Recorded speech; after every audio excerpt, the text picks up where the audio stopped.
Wrong road. Thomas's branch line is important, and so is Edward's.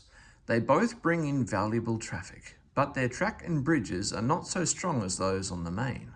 That is why the Fat Controller does not allow the heavier mainline engines such as Gordon and Henry to run on them. If, however, you had heard Gordon talking to Edward a short while ago, you would have thought that the Fat Controller had forbidden him to run on branch lines for quite another reason. "It's not fair," grumbled Gordon. "What isn't fair?" asked Edward. "Letting branch line diesels pull mainline trains." "Never mind, Gordon. I'm sure Boko will let you pull his trucks sometimes. That would make it quite fair." Gordon spluttered furiously. "I won't pull Boko's dirty trucks. I won't run on branch lines." "Why not? It would be a nice change." "The Fat Controller would never approve," said Gordon loftily. "Branch lines are vulgar." He puffed away in a dignified manner. Edward chuckled and followed him to the station. Gordon, his driver, and his fireman all say it was the lady's fault. She wore a green floppy hat and was saying goodbye to a friend sitting in the coach nearest the guard's van. It was almost time to start. The fireman looked back. He was new to the job. He couldn't see the guard, but he did see something green waving. He thought it was the flag. "Right away, mate," he called. But the guard had not waved his flag. When Gordon started, he left some luggage, several indignant passengers, and the guard all standing on the platform. Every evening, 2 fast trains leave the big station within 5 minutes. The 6:25 is Gordon's for the main line. Edward's at 6:30 runs along the branch line.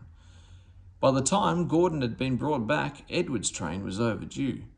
"You've missed your path, Gordon," said the Fat Controller crossly. "Now we must clear Edward's train before you can start."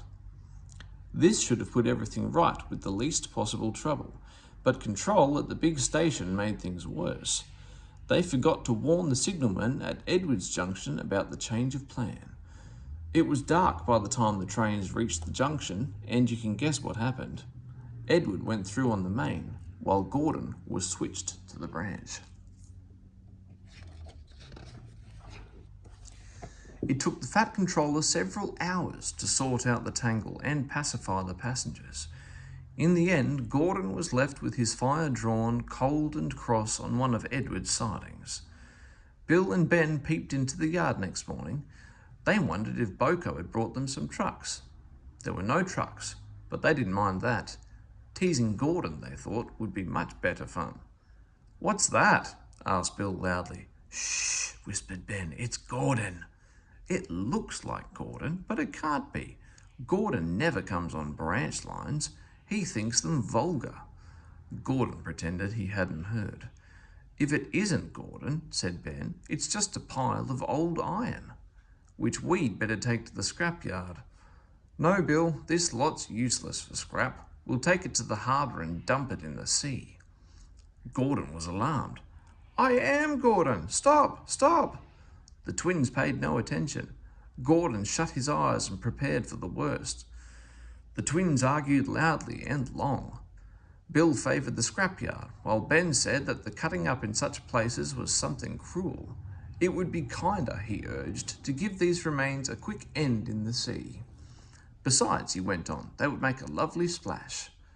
Gordon could not view either prospect with any enthusiasm. Up to that time, he had disapproved of diesels. They were, he considered, ugly, smelly, and noisy. But when he opened his eyes and saw Boko coming into the yard, he thought him the most beautiful sight he had ever seen. "Boko, my dear engine," he gasped. "Save me!" Boko quickly sized up the situation and sent Bill and Ben about their business. They were cheeky at first, but Boko threatened to take away the trucks of coal he had brought for them. That made them behave at once. Gordon thought he was wonderful. "Those little demons," he said. "How do you do it?" "Ah, well," said Boko, "it's just a knack."